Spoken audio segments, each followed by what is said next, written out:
No mama.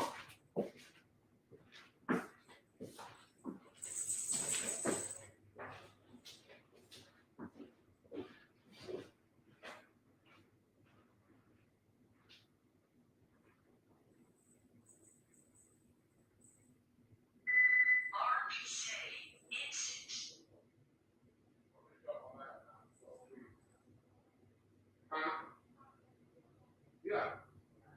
We're in Struggle Live now.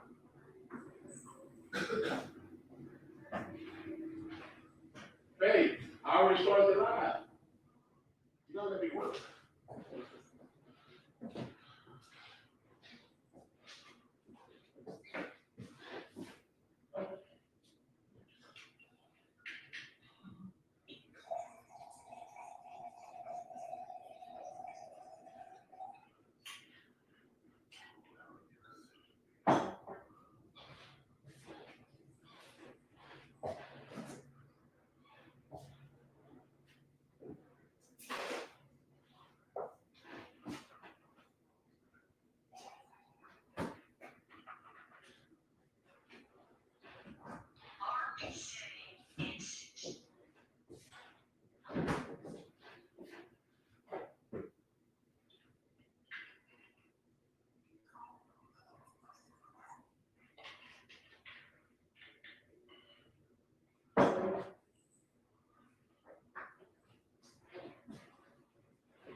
Good morning, family. Good morning, man. My TikTok family never fails, man. I swear to God, man. TikTok, man, you guys go hard for me. I swear. I appreciate you guys. We had almost 1,700 people in TikTok yesterday. Appreciate you guys, man. Today is Friday. Be blessed to be watching this, or blessed to wake up this morning. The older I get, the more I understand my mother's lessons. Like, my mother used to say things like, people didn't wake up this morning. People didn't make it this morning. Like, the older I get, the more I understand the lessons that she taught me. So listen, guys, you are blessed. You are highly favored. Make the best out of your day. Don't let anyone interrupt your aura. Don't be afraid to say, get the fuck away from me. I'm not trying to hear that shit. You know what I mean? Do not be afraid to say that at all. Please don't. Because God knows I'm not. Man. Today is going to be a short version of Coffee and Credit. I had a lot of questions, but I know it's Friday. I know for a lot of people it's payday.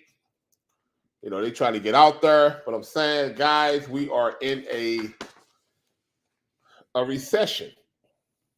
I posted a video the other day. I went to the grocery store, and it seems like every time I go to the grocery store, the exact same food item I purchased 2-3 weeks ago, the price increased. The price increased. And I know a lot of people are feeling that. The exception for me is this. With me and my wife, it's just the two of us. You know what I'm saying? So economically, we kind of in a better shape than most people because it's just the two of us. But imagine if we had two children. You know what I'm saying?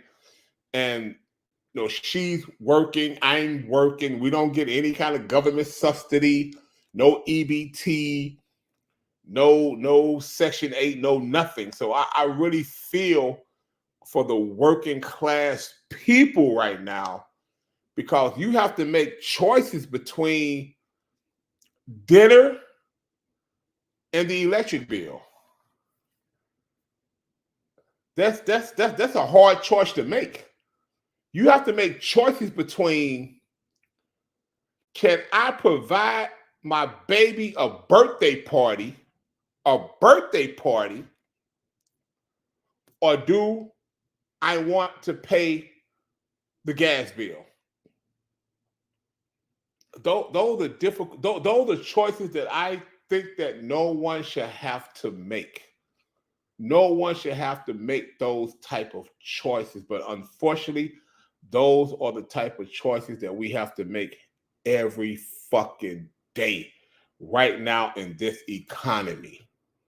Right now, one out of every 4 cars, or 1 out of every 4 vehicles is getting repoed.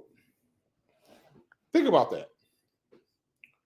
1 out of every 4 vehicles is on the repossession list. And I tell people, I'll walk it like I talk it, Kamala.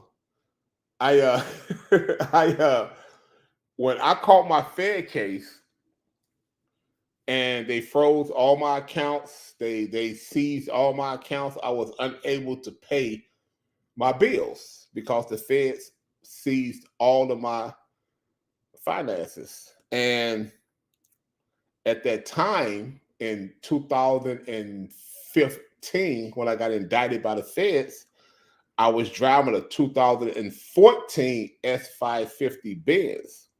And I know the feeling. I know the feeling when that flatbed pulled in front of your house every day.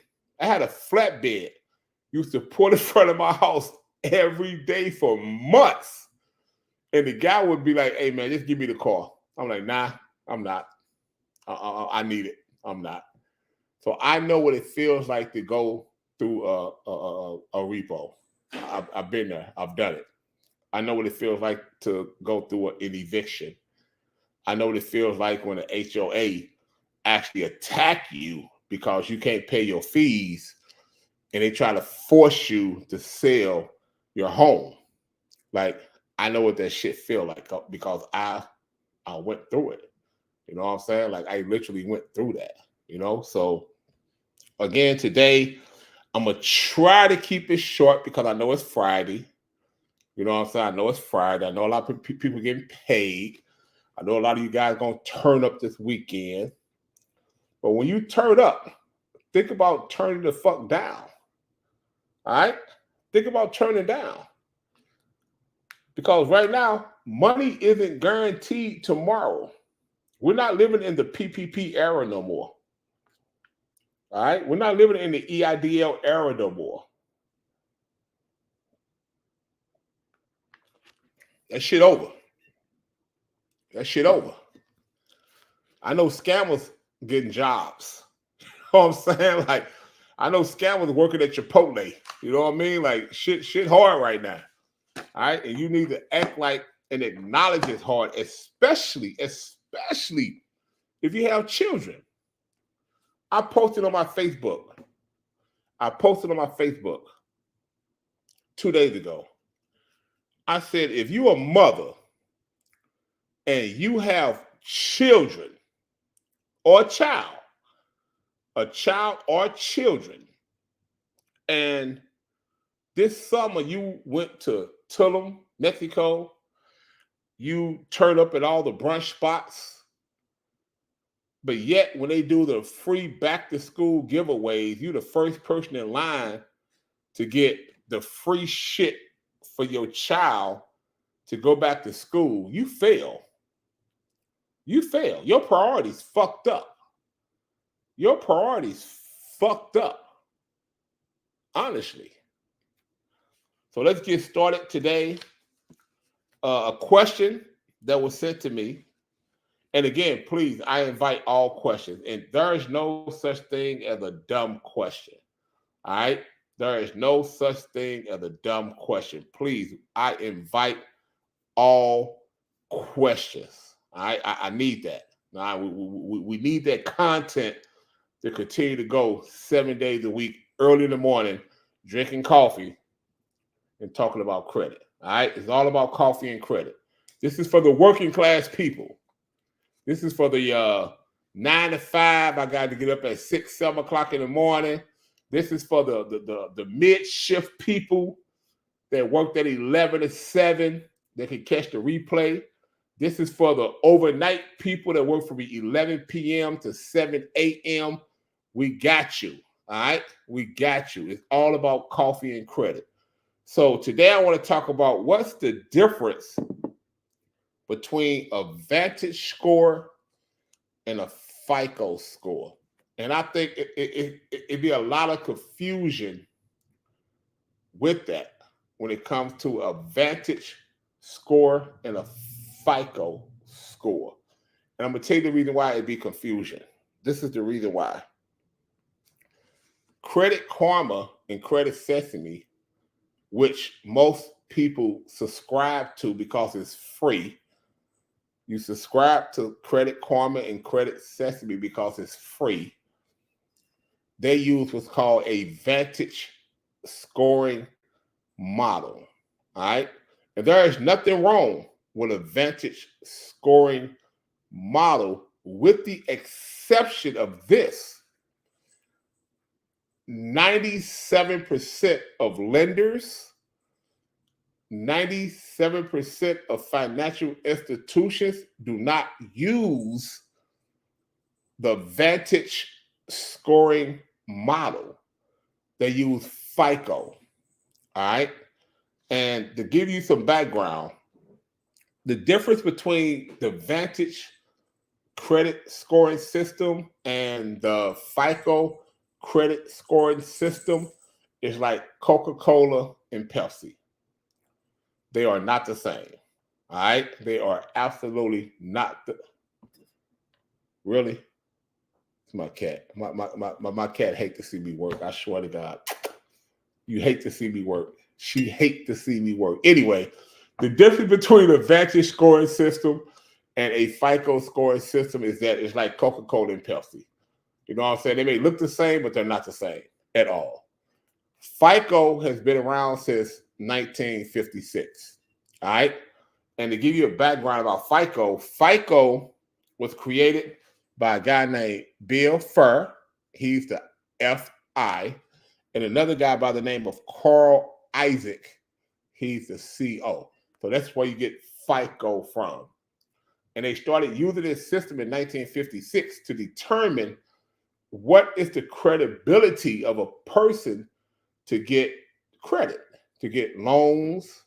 You know, back in those days, and even in my era of time, I remember growing up, my mother would send me to the grocery store with a list.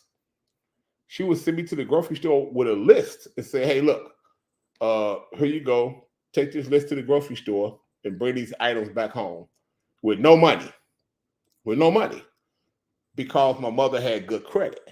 You know what I'm saying? So that's just an example of how FICO came to be in 1956.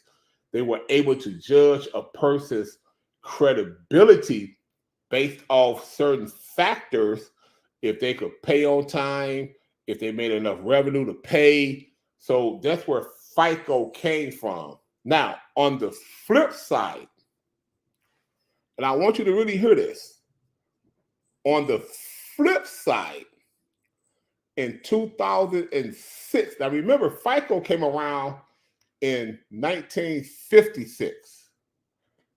In order for the credit reporting bureaus to use FICO, they had to pay FICO. Like, FICO wasn't free. They charged the bureaus to use their FICO scoring model.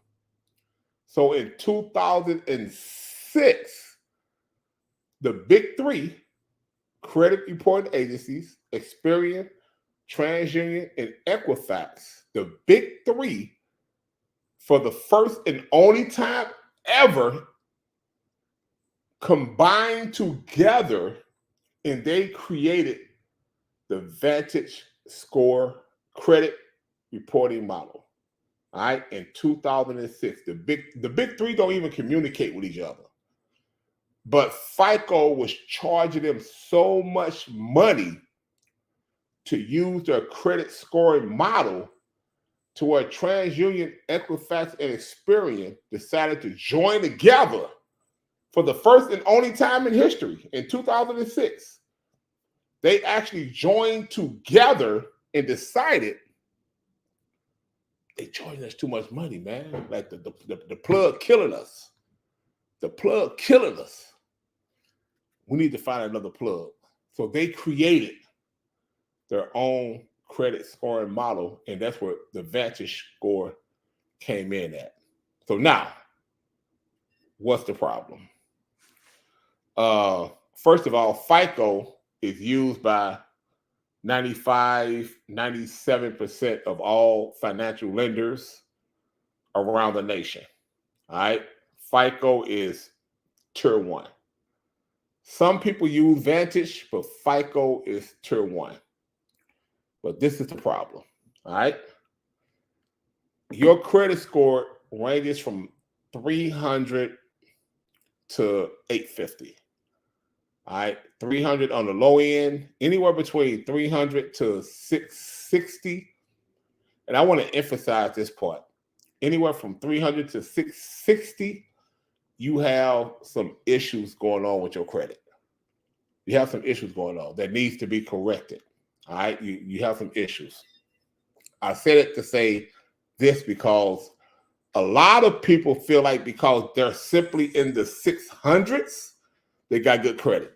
No, you don't. You don't. Most creditors want to start giving loans or services at a 680, 690. That's where you in the good range. You know what I'm saying? So just because you're in the 600s, and I get that a lot. I have people say, oh, my credit is a 612. You fucked up. That lets me know you got charge-off, collections. You got some issues going on with your credit score. All right, you got some issues going on. So now, what is the problem between a Vantage score and a FICO score? All right.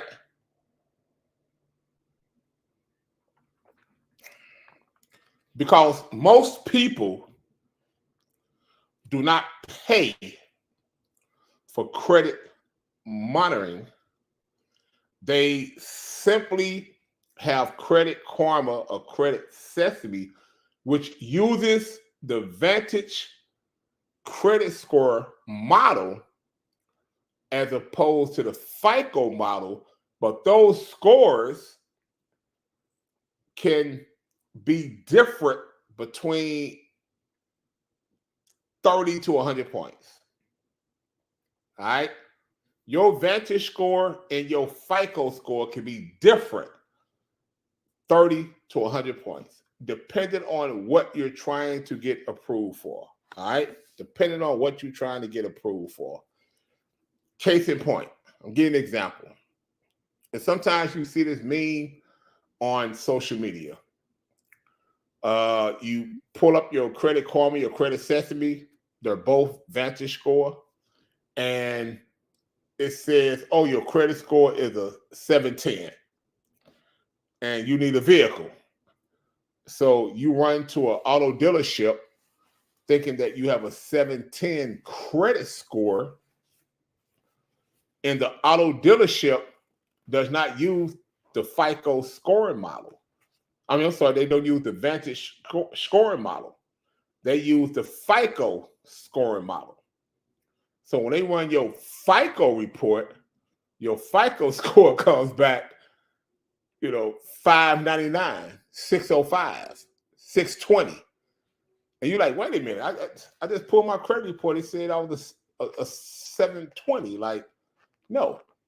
Because again, those two scoring models can change between anywhere from 20 to 30 points up to 100 points. And I've seen that. I've seen people think they have a 720 credit score because Credit Karma and Credit Sesame says you have a 720. But then when we actually pull their FICO score, it's a 605 or a 620. It happens. You know what I'm saying? So understand that.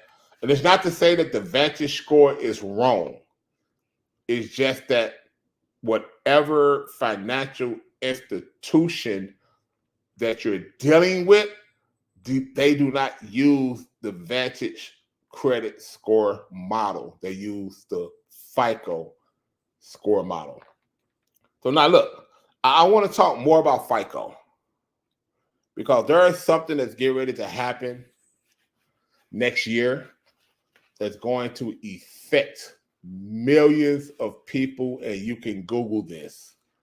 Right now, currently, they use what's called FICO 8. All right. Every 5 years, FICO update their scoring system. Every 5 years.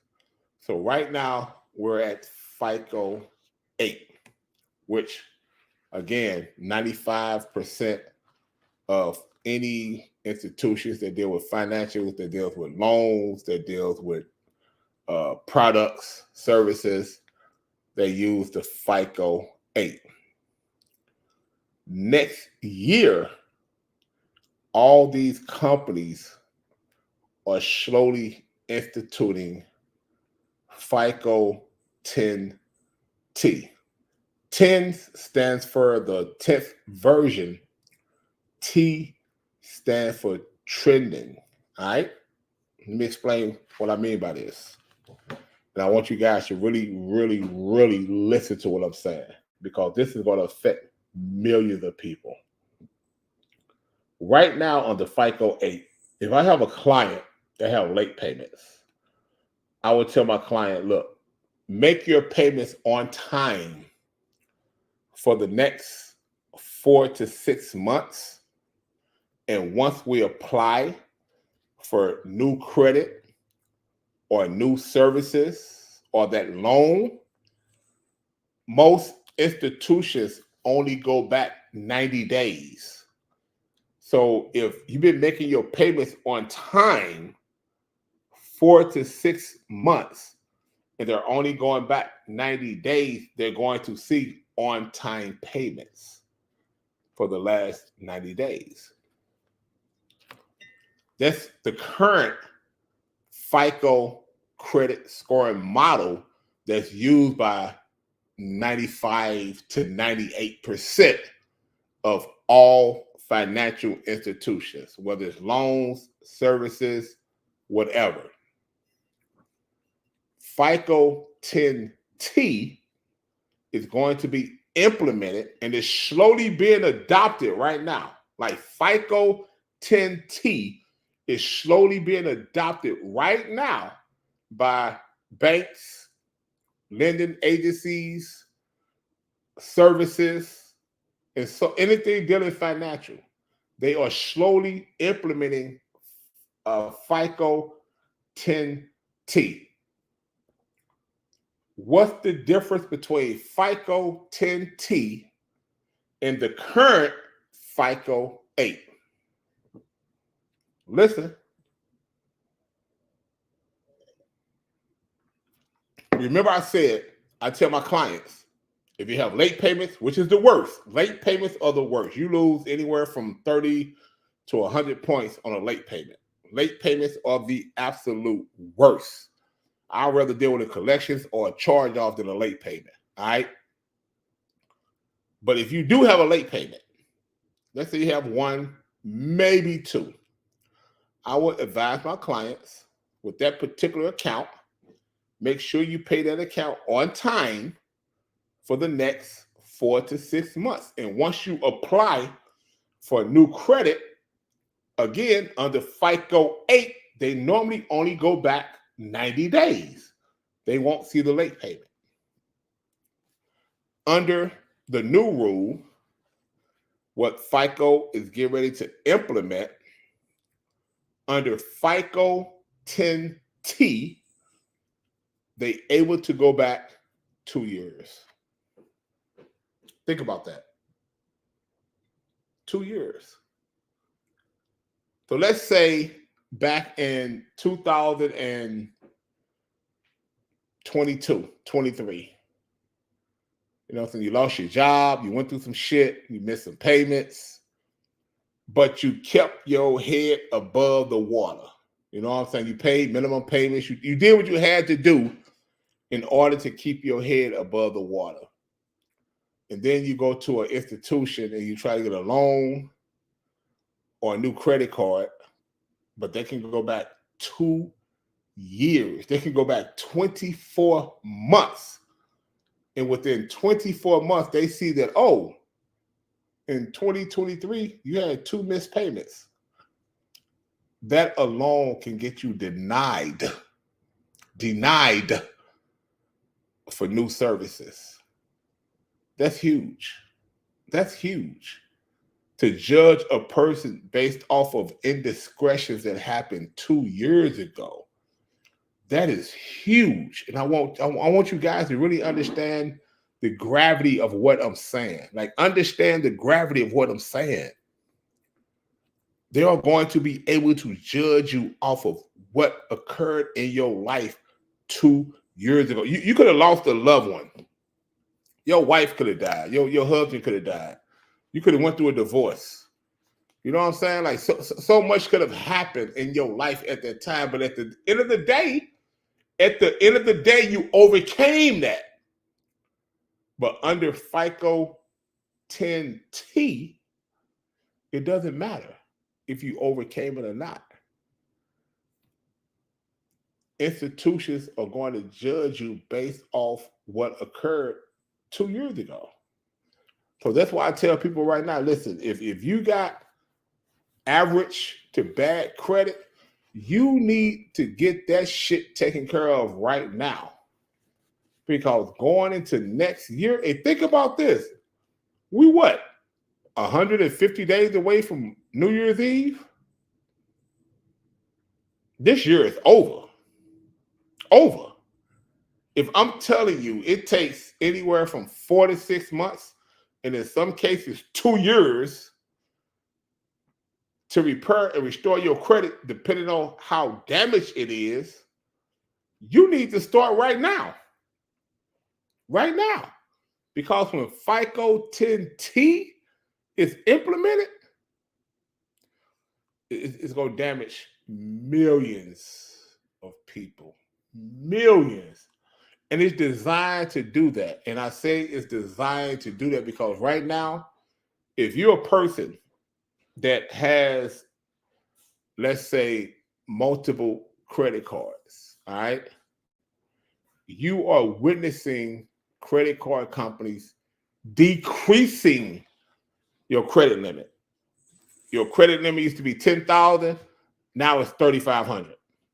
You know what I'm saying? Like, American Express right now, if you carry over a balance for more than 90 days, they are suspending.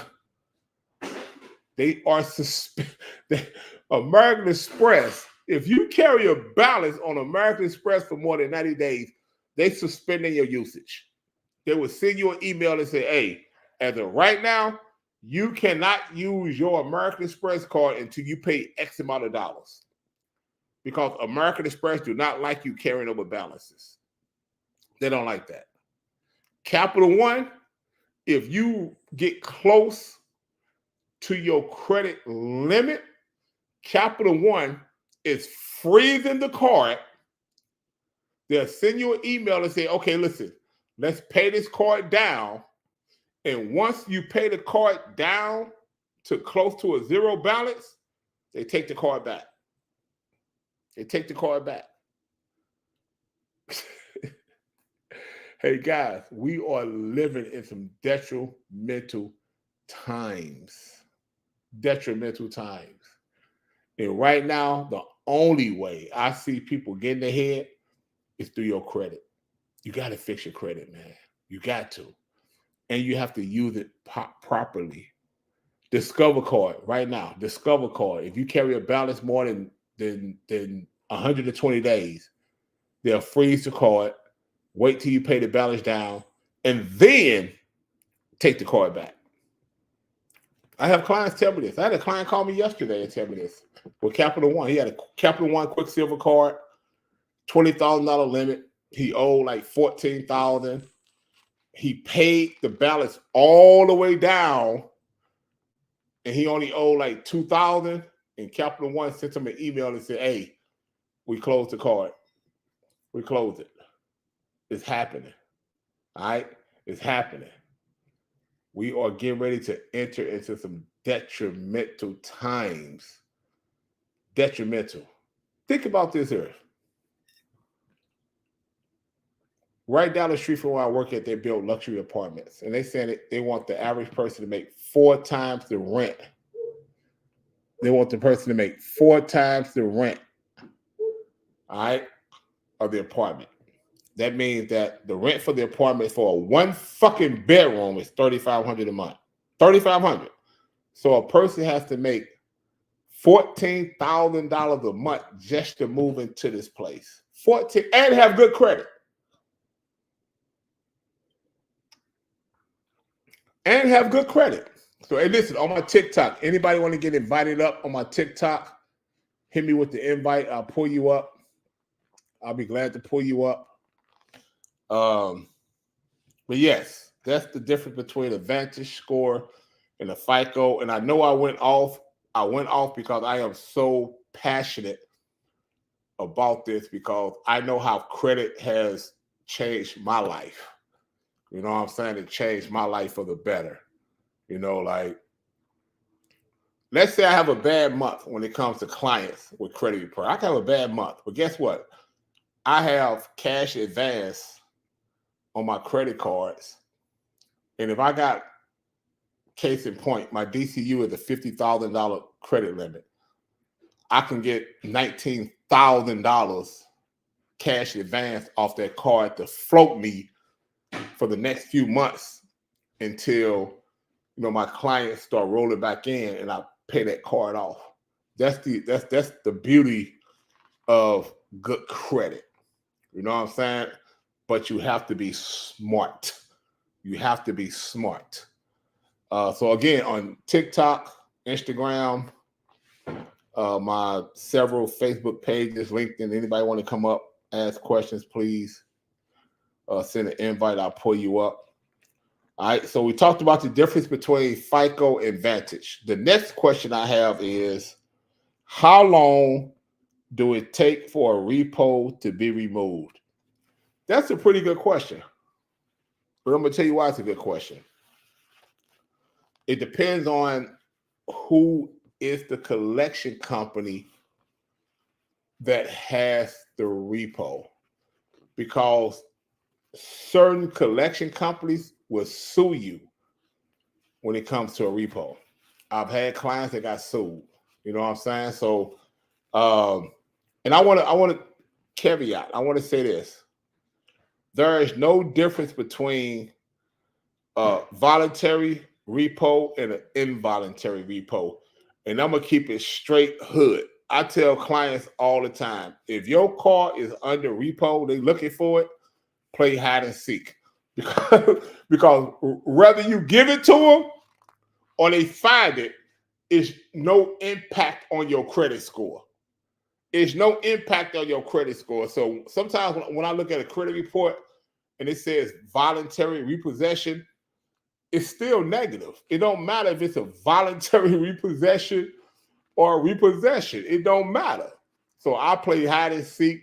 I make them find it. You know what I'm saying? So life happens.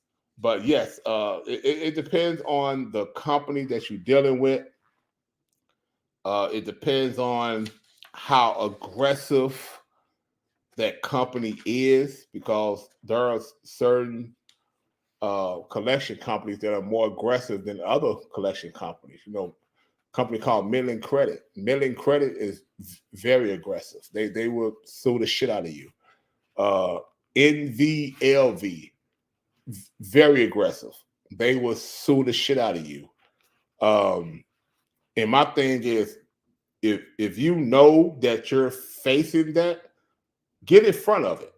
You know what I'm saying? Like whether you hire us or somebody else, get in front of the situation.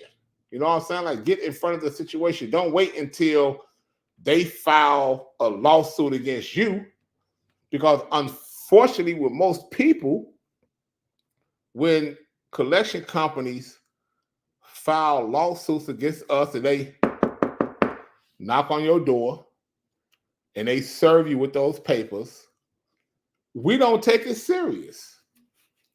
We don't take it serious. We literally do not take it serious. And what happened is that because you did not go to court, you get a judgment against you.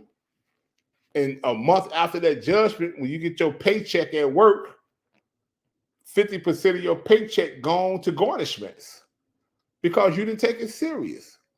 And I'm telling you emphatically,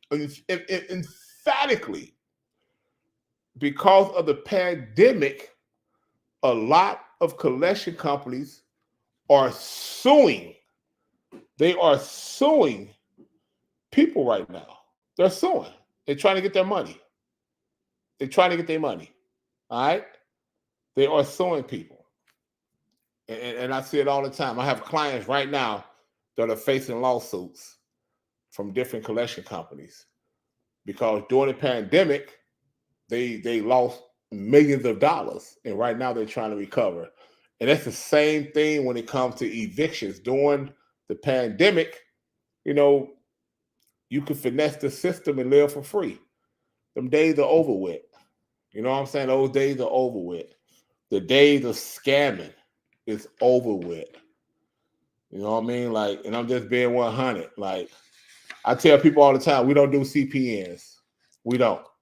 And I know how to make CPNs. I don't fuck with CPNs because if I make a CPN and I give it to you and you run your ass up to the dealership and try to get a Hellcat, it's always a Hellcat or SRT, and you get caught, you're going to tell on me.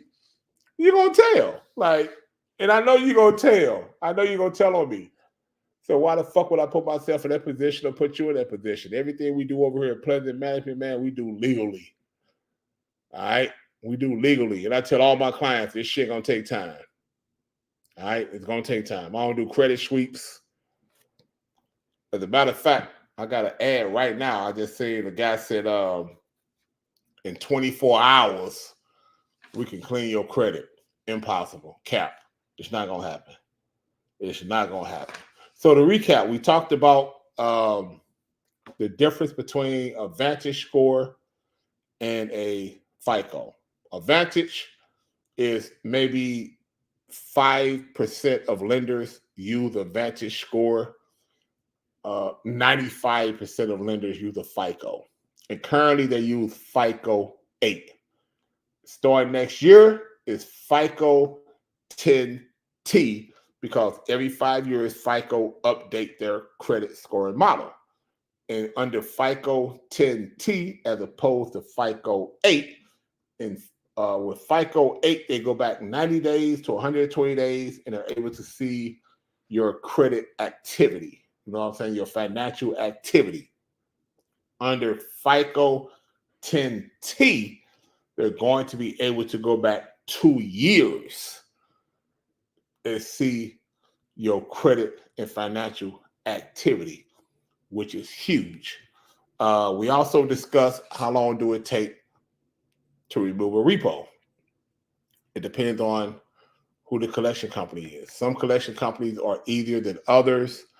There are some collection companies that would actually sue you. And I'm telling you, if you get that person that knock at your door and serve you with a summons to go to court, please go to court. And I tell you what, if you do get hit with a summons, please send me a DM and I would tell you exactly what to say when you go to court. All right? Because at the end of the day, collection companies cannot get blood from a turnip. You know what I'm saying? There are certain judges around the nation that have actually sided with the plaintiff, meaning the person that got served, and said, hey, listen, he can't pay it. Dear collection company, I'm sorry. He has shown me that he cannot pay this for whatever reason. And that lawsuit got dropped. And whatever they owe got dropped. So please do not ignore those summons to go to court. Please, again, feel free to DM me. Hey man, I got a summons. I got to go to court. What should I do? I will tell you exactly what you need to do when you go to court. All right. And depending on certain states, especially if it's a liberal state, most likely the judge is going to side with you and tell the collection company, hey, you ass out. This person can't afford this debt, and I'm not going to make this person pay this debt. All right. So that is all for me on this beautiful Friday, man. I want to say, listen, be safe, make good decisions. Before you spend $1 out your pocket, ask yourself, how could I better serve this money before I spend it, especially if you have children. Life begins at a 700 credit score, and I mean that from experience. I came from coming home from federal prison with $300 in my pocket, $350 in my pocket. Tell you a quick backstory, I'm gonna let you guys go. When I was released from federal prison, you got 3 days to turn yourself into the halfway house. So my mentality was, instead of me taking a bus home from Jessup, Georgia, federal penitentiary, it would take 2 days to get home, and I had 1 day to turn myself in. I'm gonna take a plane. But the only identification I had was my federal ID. That's it. So I only had my federal ID. So I had a friend of mine named Bridget. She had bought me a plane ticket. And I get to the airport outside of Jessup, Georgia. And I get through security. And at the point where I had to show my ID, I only had my federal prison ID. The one thing about a federal prison ID is only one way to get it. You know what I'm saying? Like, it's only one way to get this ID. You had to have served time in the feds, and it's a federal identification ID. And the young lady called the manager over. He comes over to me. I show him an ID. I explain to him, look, I just got released from the feds an hour and a half ago. I'm flying home to St. Louis with my family. And the manager accepted the ID, which he didn't have to. He accepted the ID, and he took me to the food court, and he said, what do you like to eat? What haven't you ate in the years you were incarcerated? And I said, a hamburger.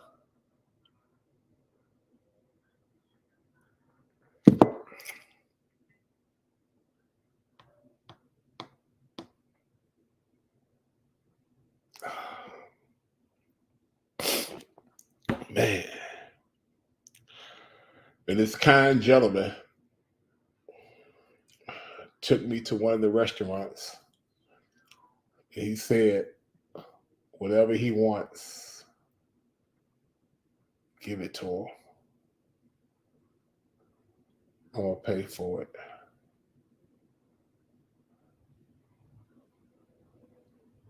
That moment in my life changed me. It let me know it's still good people on this planet, because he didn't have to do that. And that's the reason why I'm not a gatekeeper. So if you send me a message, I will address it. Whatever I can do to help you, I will help you. But that moment in my life changed me for the better. That one moment. You guys have a great Friday. We love you. Thank you.